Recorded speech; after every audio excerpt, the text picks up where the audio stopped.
ವೀಕ್ಷಕರೇ ನಮಸ್ಕಾರ. ನಮ್ಮ ಹಳ್ಳಿ ಸುದ್ದಿ ಯೂಟ್ಯೂಬ್ ಚಾನಲ್ಗೆ ಸ್ವಾಗತ.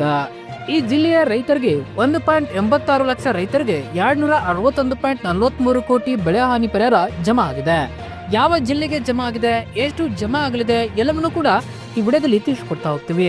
ಪ್ರತಿ ಹೆಕ್ಟರ್ಗೆ 31,500 ರೂಪಾಯಿ ಜಮಾ ಆಗಲಿ ಎಂದು ತಿಳಿಸಲಾಗಿದೆ. ಹಾಗಾದ್ರೆ ನಿಮ್ಮ ಜಿಲ್ಲೆಗೆ ಜಮಾ ಆಗಿದೆಯಾ, ಯಾವ ಜಿಲ್ಲೆಗೆ ಜಮಾ ಆಗಿದೆ ಎಂಬುದನ್ನ ಇಲ್ಲಿ ಸಂಪೂರ್ಣವಾದ ಮಾಹಿತಿಯನ್ನು ನಾವು ತಿಳಿಸ್ಕೊಡ್ತಾ ಹೋಗ್ತೀವಿ.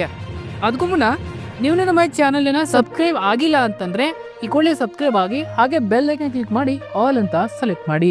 ಬೀದರ್ ಜಿಲ್ಲೆಯಲ್ಲಿ ಅತಿವೃಷ್ಟಿಯಿಂದ ಬೆಳೆ ಹಾನಿಗೀಡಾದ 1,86,426 ರೈತರ ಖಾತೆಗಳಿಗೆ 17 ಹಂತಗಳಲ್ಲಿ ಒಟ್ಟು 261.43 ಕೋಟಿ ಪರಿಹಾರ ಜಮೆ ಮಾಡಲಾಗಿದೆ ಎಂದು ಜಿಲ್ಲಾ ಉಸ್ತುವಾರಿ ಸಚಿವ ಈಶ್ವರ್ ಬಿ ಖಂಡ್ರೆ ಅವರು ತಿಳಿಸಿದ್ದಾರೆ. ಜಿಲ್ಲೆಯಲ್ಲಿ ಮುಂಗಾರು ಹಂಗಾಮಿನಲ್ಲಿ ಪ್ರವಾಹದಿಂದ ಬೆಳೆ ಹಾನಿಯಾದ ರೈತರಿಗೆ ಎನ್ಡಿಆರ್ಎಫ್ ಮತ್ತು ಎಸ್ಡಿಆರ್ಎಫ್ ನಿಂದ ಕೇಂದ್ರ ಸರ್ಕಾರ ಮಾರ್ಗಸೂಚಿಯಂತೆ ಪರಿಹಾರ ವಿತರಿಸಲಾಗಿದೆ ಎಂದು ನಗರದಲ್ಲಿ ಭಾನುವಾರ ಪತ್ರಿಕಾಗೋಷ್ಠಿಯಲ್ಲಿ ಅವರು ತಿಳಿಸಿದರು. ಪ್ರತಿ ಹೆಕ್ಟರ್ಗೆ ಮಳೆಯಾಶ್ರಿತ ಬೆಳೆಗೆ 8,500, ನೀರಾವರಿ ಬೆಳೆಗೆ 17,000 ಮತ್ತು ಬಹುವಾರ್ಷಿಕ ಬೆಳೆಗಳಿಗೆ 27,500ಗಳಂತೆ ಬೆಳೆ ಹಾನಿಯಾದ ರೈತರಿಗೆ 10 ಹಂತಗಳಲ್ಲಿ ಒಟ್ಟು 1,76,382 ರೈತರಿಗೆ 127.16 ಕೋಟಿ ಬೆಳೆ ಪರಿಹಾರವನ್ನು ನೇರವಾಗಿ ಅವರ ಬ್ಯಾಂಕ್ ಖಾತೆಗೆ ಜಮಾ ಮಾಡಲಾಗಿದೆ ಎಂದು ಅವರು ತಿಳಿಸಿದ್ದಾರೆ. ಇಲ್ಲಿವರೆಗೂ ಬೆಳೆ ಪರಿಹಾರ ಜಮಾ ಆದವರ ಪಟ್ಟಿ ಬಿಡುಗಡೆ. ಹೌದು, ಪ್ರಸಕ್ತ ವರ್ಷದ ಮುಂಗಾರು ಹಂಗಾಮಿನಲ್ಲಿ ಬೆಳೆ ನಷ್ಟ ಅನುಭವಿಸಿದ 14.21 ಲಕ್ಷ ರೈತರಿಗೆ 2,249 ಕೋಟಿ ರು ಬೆಳೆ ಹಾನಿ ಪರಿಹಾರ ನೀಡಲಾಗಿದೆ ಎಂದು ಕಂದಾಯ ಸಚಿವ ಕೃಷ್ಣ ಬೈರೇಗೌಡ ಅವರು ಹೇಳಿದರು. ಬೆಳಗಾವಿ ಸುವರ್ಣ ವಿಧಾನಸೌಧದಲ್ಲಿ ನಡೆಯುತ್ತಿರುವ ಚಳಿಗಾಲದ ಅಧಿವೇಶನದಲ್ಲಿ ಮಂಗಳವಾರ ವಿಧಾನಸಭೆಯಲ್ಲಿ ಉತ್ತರ ಕರ್ನಾಟಕ ಅಭಿವೃದ್ಧಿ ಕುರಿತು ಚರ್ಚೆ ನಡೆಸಿ ಸಂದರ್ಭದಲ್ಲಿ ಸದನಕ್ಕೆ ಈ ಮಾಹಿತಿ ನೀಡಿದರು. ಇನ್ನು ಯಾರಿಗೆಲ್ಲ ಬೆಳೆ ಹಾನಿ ಪರಿಹಾರ ಜಮಾ ಆಗಿಲ್ಲ ಅವರು ಇಲ್ಲಿ ಹೆಸರನ್ನ ಸರಿಪಡಿಸಿಕೊಂಡ್ರೆ ನಿಮಗೆ ಜಮಾ ಆಗಲಿದೆ.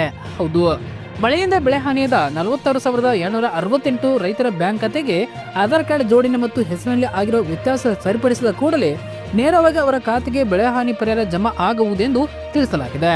ಹೌದು, ಈ ಕುರಿತಂತೆ ಕಂದಾಯ ಸಚಿವ ಕೃಷ್ಣ ಬೈರೇಗೌಡ ಅವರು ತಿಳಿಸಿದರು.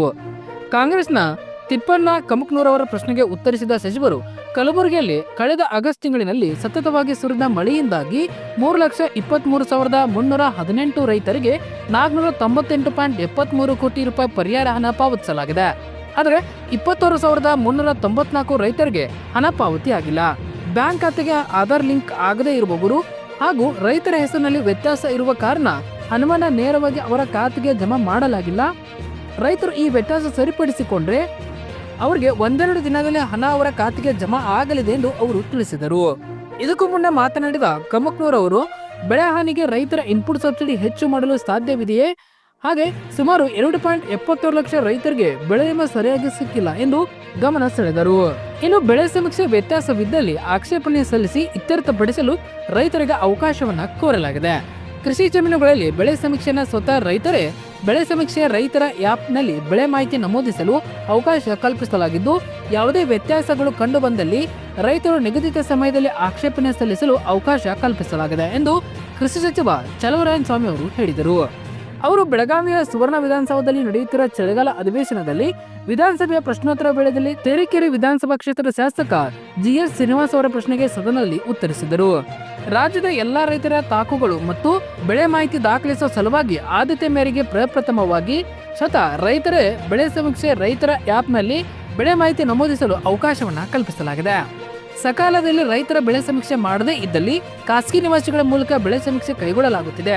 ಖಾಸಗಿ ನಿವಾಸಿಗಳ ಬದಲಿಗೆ ಸಂಘ ಸಂಸ್ಥೆಗಳ ಮೂಲಕ ಬೆಳೆ ಸಮೀಕ್ಷೆ ಮಾಡಿಸಲು ಅವಕಾಶ ಕಲ್ಪಿಸಿಲ್ಲ. ಬೆಳೆ ಮಾಹಿತಿ ಕುರಿತಂತೆ ಯಾವುದೇ ವ್ಯತ್ಯಾಸಗಳು ಕಂಡು ಬಂದಲ್ಲಿ ರೈತರು ನಿಗದಿತ ಸಮಯದಲ್ಲಿ ಆಕ್ಷೇಪಣೆ ಸಲ್ಲಿಸಲು ಅವಕಾಶವನ್ನ ಕಲ್ಪಿಸಲಾಗಿದೆ. ರಾಜ್ಯದಲ್ಲಿ ಪ್ರತಿ ವರ್ಷ ಸುಮಾರು 4.40 ಕೋಟಿ ತಾಕುಗಳು ಬೆಳೆ ಸಮೀಕ್ಷೆ ಕೈಗೊಳ್ಳಲಾಗುತ್ತಿದ್ದು, ಸುಮಾರು 2 ಲಕ್ಷ ಆಕ್ಷೇಪಣೆಗಳನ್ನು ಕೂಡ ಸಲ್ಲಿಕೆ ಆಗುತ್ತಿದೆ. ಇಂಥ ಪ್ರಕರಣಗಳಲ್ಲಿ ಮರು ಸಮೀಕ್ಷೆ ಮಾಡಿಸಿದ್ದೇವೆ. ಅಧಿಕಾರಿ ಸಿಬ್ಬಂದಿಗಳು ಎಲ್ಲಿಯೂ ಕುಳಿತು ಬೆಳೆ ಸಮೀಕ್ಷೆ ಮಾಡಲು ಅವಕಾಶ ಇರುವುದಿಲ್ಲ ಎಂದು ಅವರು ಹೇಳಿದರು. ಧನ್ಯವಾದಗಳು. ಇದೇ ತರ ಹೆಚ್ಚಿನ ಮಾಹಿತಿಗಾಗಿ ನಮ್ಮ ಹಳ್ಳಿ ಸುದ್ದಿ ಯೂಟ್ಯೂಬ್ ಚಾನೆಲ್ ಅನ್ನು ಸಬ್ಸ್ಕ್ರೈಬ್ ಆಗಿ. ಮತ್ತೆ ಮುಂದಿನ ವಿಡಿಯೋದಲ್ಲಿ ಸಿಗೋಣ. ನಮಸ್ಕಾರ.